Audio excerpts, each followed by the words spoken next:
அவ்வளவுதானா? ஆமா, அவ்வளவுதான். நானா உனக்கு ரொம்ப பிடிக்கும்னு தெரிஞ்சதுக்கு அப்புறம் நீ எப்ப வந்து ப்ரப்போஸ் பண்ணுவ, எப்ப ஓகே சொல்லலாம்னு வெயிட் பண்ணிட்டே இருந்த. ஏன் தெரியுமா, எப்பவும் ஒரு அப்பாவி மாதிரி முகத்தை வச்சுக்கிட்டு madam madam please madam please madam please madam sorry madam please மேடம்னா எவ்வளவு உன்னை லவ் பண்ண மாட்டா.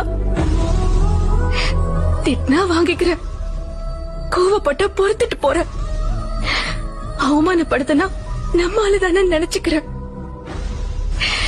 எவ்வளவு இருந்தாலும் உன்னை பார்த்த உடனே லவ் பண்ணிடுவாடா. அதான் நானும் பண்ணிட்டேன்.